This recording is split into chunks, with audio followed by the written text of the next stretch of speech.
Next, the great man is up, our commencement speaker for the night. I would like to introduce Mr. Martin Horning.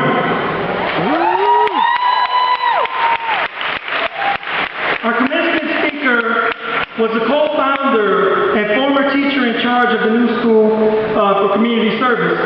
With 4 committed colleagues, he opened up new school for business over 3,438 school days ago, August 1995. With this class,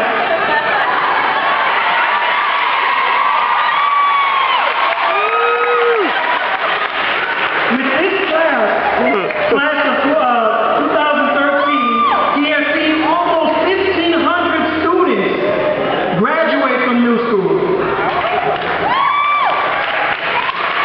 He has worked for MPS for 27.5 years. Mr. Horning grew up in the Milwaukee area. He earned his bachelor's degrees in secondary education from UW Milwaukee in 1980, a master's degree in administrative leadership from UWM in 1989. He has been published in educational leadership and Rethinking Schools journals. He has also presented at nationwide educational conferences. Prior to the new school, Mr. Horning was the founding staff member of the Journey House Adult Education Program, Project Excel, and Grand Alternative High School, which is now Grandview. He is an adjunct faculty member at UW Milwaukee, where he teaches in the Department of Educational Policy and Community Studies. Mr. Horning is a proud papa of 2 MPS grads, Isabel Yasmin and Juliana Maria, and is looking forward to becoming a grandpa in September. After retiring from MPS and new school, he looks forward to more travel, more fishing, more reading, and continuing to advocate for public education. Please welcome Mr. Horning.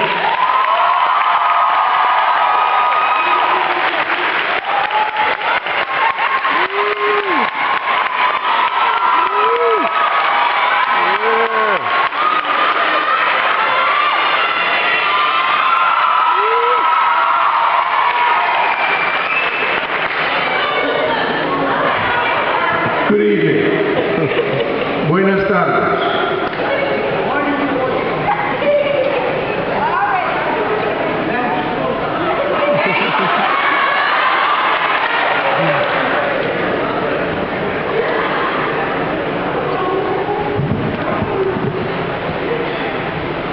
Welcome to parents, graduates, colleagues, and honored guests.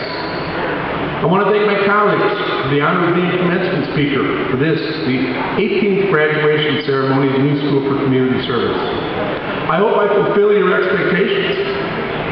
If I don't, you may return the '69 Camaro SS 396 that you bought me as a retirement gift.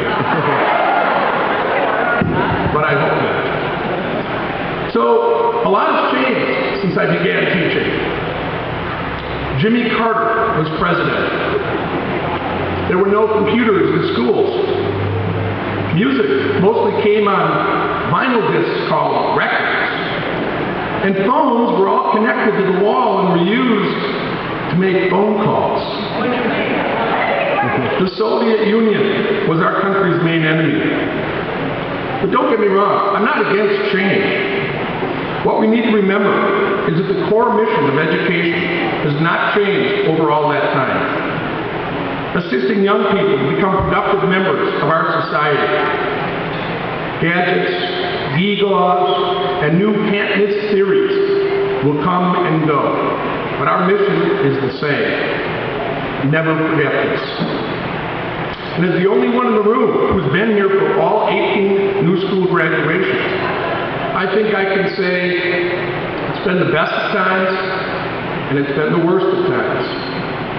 I'd like to divide my brief remarks into 2 parts. The first is directed to my colleagues, in whose hands and hearts the future of new school rests.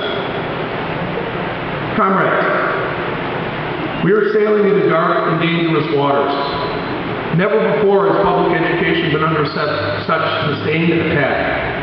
Public education in general, and MPS in particular, have always had critics. Believe me, I know I've been one. But the drumbeats that call for the destruction or replacement of our public education system have never been so loud.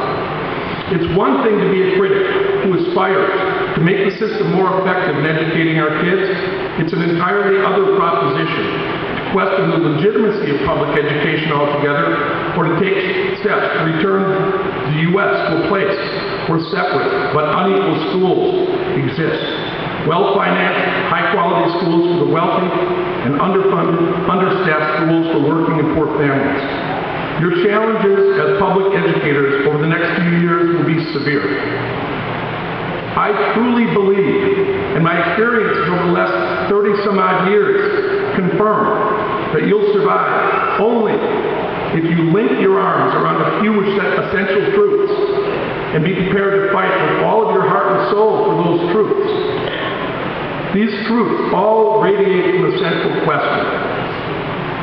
Is it good for kids? If it is, do it. If the answer is no, don't do it. Finally, remember that education is intensely political and ever-changing.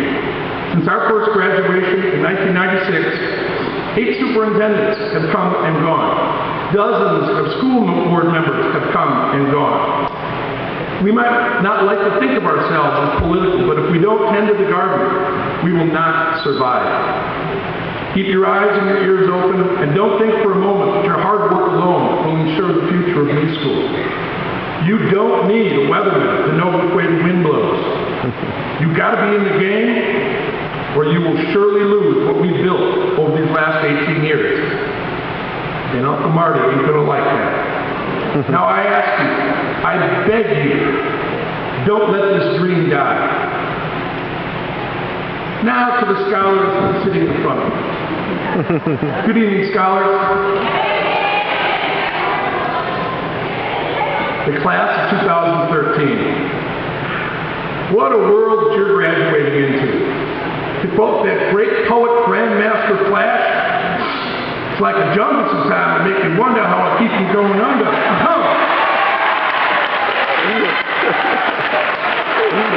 Scholars, I hope you're celebrating this accomplishment. For many of you, this has been a long and winding road. It's not about whether you stumbled or fell on your journey, but how many times you got back up. All of you deserve major props for persevering. Yes, you made it. Great stuff.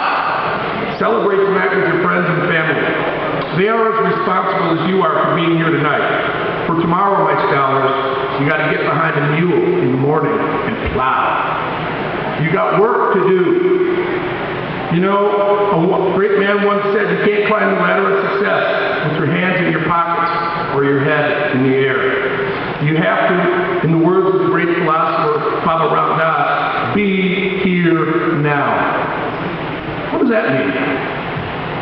To be here now means that you are actively engaged in your world, the one we share with billions of other human beings, not the solitary world inside a set of headphones or a world limited to the 144 characters on a tweet. Turn off those dang cell phones and pay attention to the world around you. Woo! Yeah! To be here now means to be an active citizen in your community, aware and involved in the many challenges we face here in Milwaukee. These are tough times, scholars. Milwaukee is a place where more black men go to prison than go to college. Milwaukee is a place with one of the highest infant mortality rates in the country. Milwaukee is a place where family-supporting jobs at decent wages have almost disappeared. You've heard it all before. The question is, what are you going to do about it? Malcolm X said, if you don't stand for anything, you'll fall for it. If you don't stand for something, you'll fall for anything. What are you going to stand for? How are you going to be the change? Who among you will be the next Malcolm? Who among you will be the next Sojourner Truth? How are you going to be that change? It is within all of you to just commit to being here now. Come out from inside those headphones. Break away from the world brought to you by Facebook and trashy videos that denigrate your brothers and sisters. Get involved in the struggle for a decent minimum wage.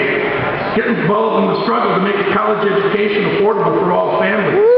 get involved in the struggle to preserve our right to vote, which was won with the blood of your ancestors, like the great Medgar Evers and Herbert Lee. Take none of your freedoms for granted. They are at great risk. Yes, it will be hard. Frederick Douglass said that power contains nothing without a struggle. Scholars, accept the struggle. Ever do too much. Fight the power, make some noise, do the right thing. I love you.